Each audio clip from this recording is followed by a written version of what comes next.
Greetings, comic friends. It is Wednesday, TGIW. Thank God it is Wednesday. It is New Comic Book Day.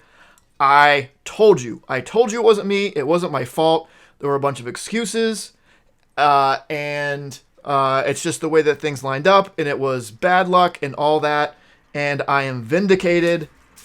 Look at this. Ooh, nice little week. Everything's fine. Everything's fine.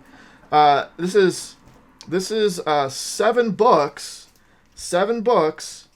but they're all, wow. I think they're all like close to being done, honestly, or they're like one-shotty things, right? So, The Amazing Spider-Man 82.bay. I think this is the last .bey issue, so this is a thing that isn't going to continue. But we have Monica Rambeau. See what's going on with her and how she gets wrapped up in the Beyond stuff. Let's see. This is kind of a one shot. Eternals: The Heretic. There will continue to be a bunch of Eternals, not a bunch, but Eternals one-shots in addition to the ongoing. So, but still, it's not like a normal, like either limited series or ongoing series. It's sort of a temporary thing, right?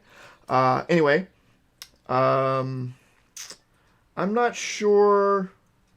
These both look like Thanos, so I'm not sure about what that is about. But I'm excited to read it. I've loved all this Eternal stuff. I like that Gillen is writing these one-shots too, so it's all him and his voice and his vision. But it's all been really good. We have the Marvels 9. I thought this was going to be the last issue, so I'm not sure how long this is going. I would be happy with it wrapping up. It's okay. It's just it's not fantastic. So they're going against this Lady Lotus or something in that's from Sean Kong, some made up Asian country where she has some history with the Avengers and stuff, and she's come back and wreaking havoc. It's a fine story. It's just it's not necessary. But I don't think this is the last issue. I thought it was. I kind of flipped at the end to see if it was, and there was a to be continued. So that's that. But I don't think it's around for much longer. Next, Reckoning War: Trial of the Watcher. This is a one shot for the Reckoning War that's going on in Fantastic Four, which so far is fantastic. It's so good. I really like it. I like this congregation of Watchers and Uatu's role in it, and it's really interesting. Fantastic Four again continues to be, I think, a vastly underrated book, and I've been loving it for a long time. And this story arc is great. I did go with the Peach Momoko variant. I love Momoko, and I thought this was a great depiction of the four. Let's see. Homesick Pilots. This is number 13. I think this is only 15 issues long, so this is almost finished. What's going on? Oh, someone's going to go get the final ghost. That they're trying to bring them all into the house to beat up the big mech nuclear bastard thing. I think is where this left off. It's good. It's interesting. We were learning a little bit more about the individual ghosts. They're not just like ghosts there to spook you. We're getting a little bit of history about them and where they're kind of coming from. So it's good. It's another one that I've enjoyed it all the way through. It does feel like it's reaching its end, and it kind of needs to wrap up. I don't think it's going to continue after the current story arc. I don't really know where it would go from there. But I think this ends with 15. because the two trades that are out for this are both 5 issues. So I assume the third one's going to be 5, which would be 15 issues. Silver Coin number 10. This, I don't know how long this is going on for. I actually did read this one already. I got a chance to read this. And it's really interesting. It's starting to tell more about the coin itself. So up until this point, it's all been these standalone stories that have this common thread of the coin. With this, we're actually getting a little bit of history with the coin, and it's tying a bunch of the previous issues sort of together. Like, not the individual stories, but the characters are kind of being bonded together in some way. So it looks like there is actually an overall story that's being told here. And I think this is kind of the first big glimpse we get of that.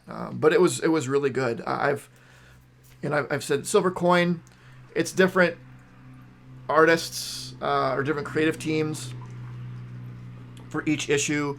They've been hit or miss, but overall, it's been a really fun ride. It might be something that's good to pick up in trade. I don't know, but it does read very easily in individual issues because for the most part, each issue is a standalone. But I don't know how long this is going, but if they're kind of trying to draw stuff together, this might be getting over soon. And then Blue and Gold, our Blue Beetle and Booster Gold book is 7 out of 8, so this is getting over soon. The last issue, it was kind of a weird place to end because it seemed to wrap up the actual story with this alien that has come to Earth and claims Earth as her race's property, and it was kind of true, but Rip Hunter did time stuff.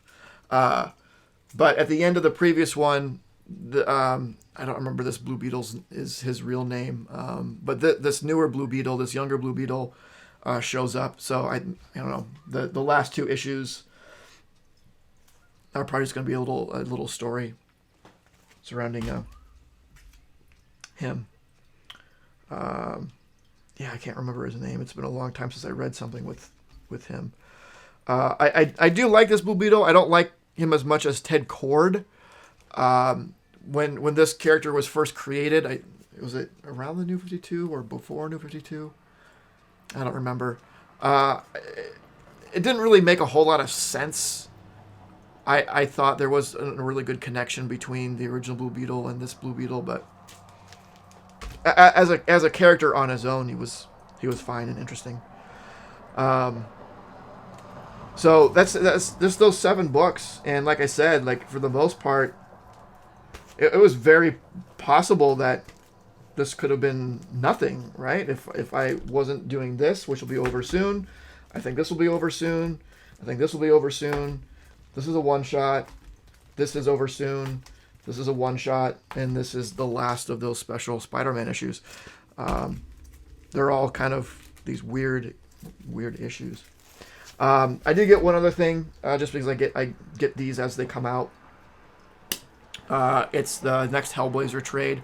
So Hellblazer, this is volume 26, which gets through 300.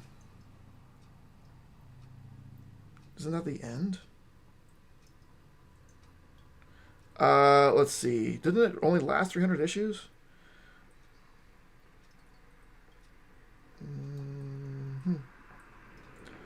The final volume of the Long Ring Seal. Oh, cool.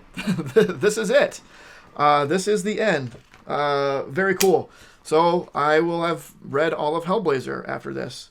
It also has an annual in it and Hellblazer special Bad Blood 1 through 4. So there's a little limited series in there as well, which is great. Yeah, this is... Hellblazer is great. The trades for this are great. They're reasonably priced ish, I suppose. I guess it's $35. Yeah, maybe 25 to 30 would be a little bit better price point, but I don't know how much those individual issues go for, or how hard it is to get a complete run. But as getting them as they came out, it was easy enough to pay for, man, every one of these has been great. I've really enjoyed Hellblazer, so it'll be great to finish that up. But that is all. That's what we got in a nice small week. Makes me think that those big weeks that I had previously, all those excuses were valid. So yeah.